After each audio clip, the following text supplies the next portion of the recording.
Hello and welcome to HUD Home Buying Part 3, Tips for Bidding on HUD Homes. I'm Janice Gatlin, Managing Partner of Truckee Mountain Properties, TMP Realty, and I'd like to introduce Paul Krause, Broker Partner of Truckee Mountain Properties, TMP Realty, and HUD Local Listing Broker in Nevada and California. You're going to share some tips on bidding on HUD homes? I am. Okay, I have a couple of questions. Probably the first one is, I understand that rather than giving the contract to you, we put our bid in the HUD Home Store site. And with a lot of these types of properties, REOs, and I know HUD is not particularly an REO, but getting your bid in fast is a really big deal. Is that the case with HUD?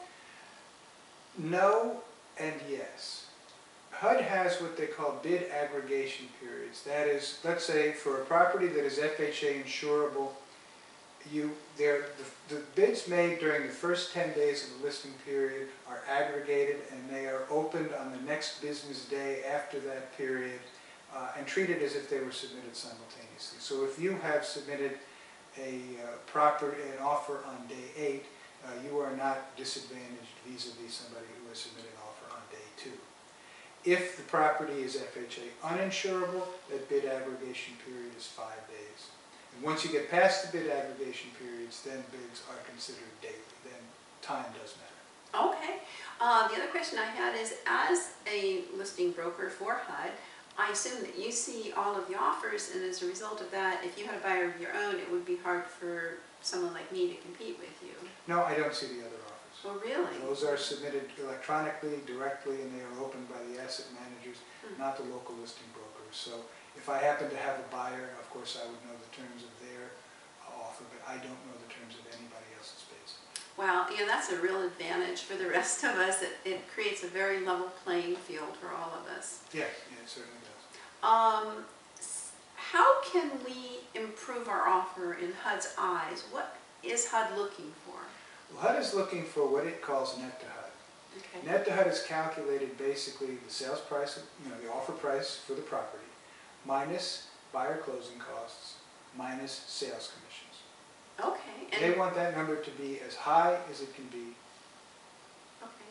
So you mentioned sales commissions. Can you and I reduce our sales commissions to make that net higher? You can as buyer's agent, I can't as the listing agent, and I don't know all the reasons why, but I certainly, what it would preclude would be me as a listing agent favoring one offer over another by reducing my commission. That's a good point. Now, I know that there is a standard inspection period. Would our offer look better if we reduce that inspection period? No, that's really not. It's that net to HUD calculation that is going to carry the day there. Well, now, what if there were some repairs we wanted, say maybe $2,500 in repairs? Well, repairs, generally speaking, it's going to be an as-is sale. So it's not going to be like a traditional sale where you will negotiate a price and then inspect the property and then say, well, there's $2,500 worth of repairs that I want. That being said, there are some options that you do have. If the property is not FHA insurable, but for some relatively minor repairs, those repairs can be included in a repair escrow. HUD will often do that upon listing. We will note certain repairs and assign an escrow amount to that. And basically, if the assigned escrow amount is $750, you get FHA financing. You do the repairs, they only cost $600. The $150 remainder will go back to the principal balance of the loan. The other point is that HUD is indifferent. And I think this is an important point to be made with respect to buyers. It's indifferent between cash and finance. And it only cares about net to HUD. Doesn't care how you get there. And it is also indifferent as between standard or conventional financing and rehabilitation financing. Well, that's all great. And I really like this program that you talked about a minute ago about the, what did you call it? The repair escrow? The repair escrow. That's a unique feature, I think, of HUD properties. And it's really great that, so what you're saying about the financing is, unlike so many other sellers, if my buyer, say, is an FHA first-time buyer, that's not any more valuable to HUD than somebody who's putting 20% down conventional financing. Or paying the whole thing cash. Cash is Wow. not king with HUD properties. That's excellent. What about a larger earnest money deposit? Would that be more attractive?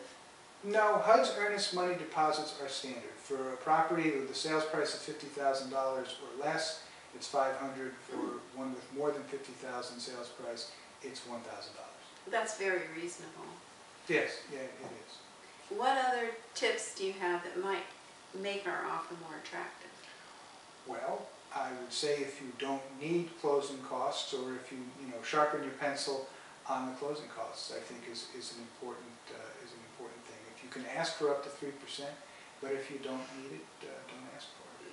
Well, thank you. I really appreciate this, and it's going to help us a lot in making our offers. Yeah, and just so that you know, there has been a recent change. Backup offers are no longer accepted automatically. It used to be, I don't mean the offer is accepted, but there used to be a block where you would check when you made your bid, and you could ask that your bid could be considered as a backup. That's not the case anymore, and I think that you'll see what happens is if there are no offers that are acceptable to HUD, those properties coming back on the market and giving everybody another shot at it. Okay. Well, thank you again, and thank you for joining us. Thank you.